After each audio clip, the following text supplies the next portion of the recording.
Today I'm going to be covering a complete building checklist to help make your facility more efficient. Let's dive into it. Hi, I'm Trevor Harley. I've been in facility management for nearly a decade. So let's jump in. First of all, what's a building checklist? A building checklist is a list of tasks for your team to go throughout the facility to check the grounds, interior, exterior, pieces of equipment that you can make sure they're up to code, up to your building standards, and they're able to run properly. I've found that these 10 essential tips to add into a building checklist really help make my facilities more efficient. Number one, have an emergency action plan. So this could be your emergency call tree, incident command structure, a standard operating procedure in the event of any particular emergency. Any sort of building interruption, any sort of natural disaster, make sure that you have an emergency plan that could tackle any of these different scenarios. As an example, what do you do if you have a power outage, if you have a boiler failure, if you have any sort of piece of equipment that results in a business interruption? This is essential, especially for facility management, where the team is looking to you to make sure that we respond, security is aware, the teams are aware, and to minimize any potential business interruption. Especially towards the end of the year, something always happens, so make sure you're prepared. Number two, a coverage plan, especially on the item we just mentioned. If you have multiple team members out during the holidays, when you only have a skeleton crew, you want to make sure that you have adequate coverage. Your buildings, critical infrastructure, any sort of maintenance techs, janitorial, all of your vendor contractors. If somebody's out during the holidays,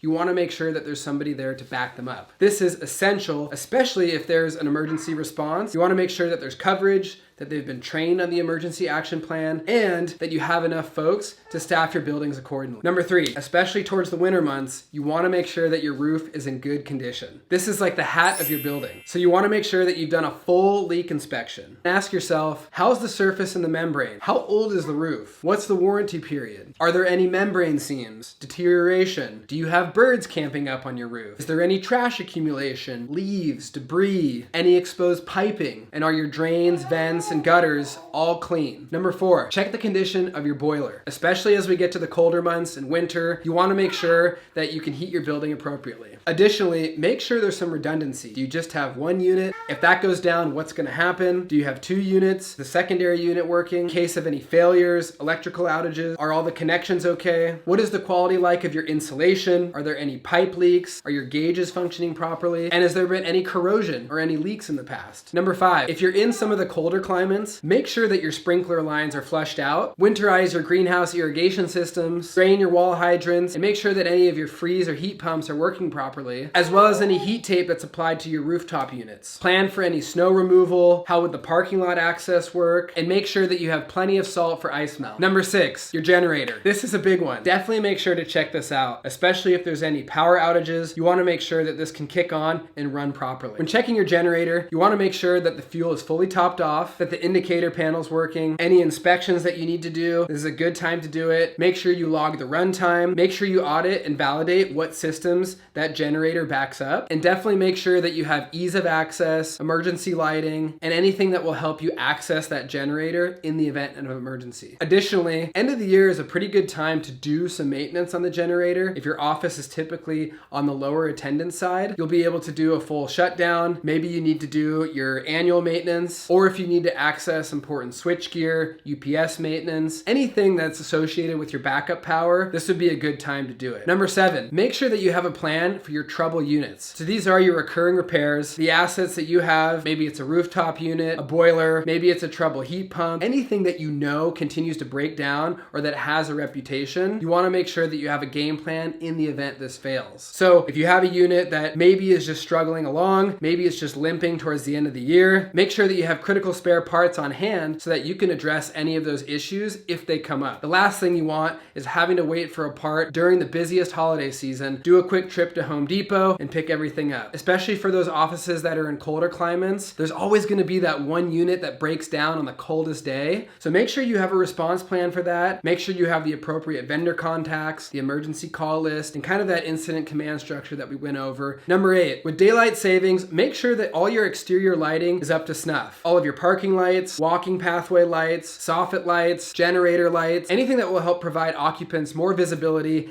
as they enter your space or leave the building. Especially in the evening when it does get darker out, you want to make sure there's no safety hazards for people walking from the office to their car. Number 9, make sure there's mats in the high traffic areas. So as an example, the main doorway to your building, maybe it's the main cafe entrance or a high traffic corridor. So making sure that you have enough mats, you're rotating them frequently, you have a plan, especially when it's raining. You don't want all the occupants to track in dirt, mud, and rain, especially when you've just done that annual floor cleaning. So have a plan for wet shoes, where to park your umbrella, and how to clean these footprints quickly to prevent any slip hazards. Number 10, this is the time when people are out of the office to perform your annual deep clean. So this can be the floors, upholstery, any furniture, carpet, top of the cabinets, under the equipment. Maybe it's your interior windows, those hard places to get that are in between desks, concrete, joint repairs. This is optimal to do that deep clean so that you minimize business interruption during the rest of the year. If you love these experience-backed tips, make sure you subscribe.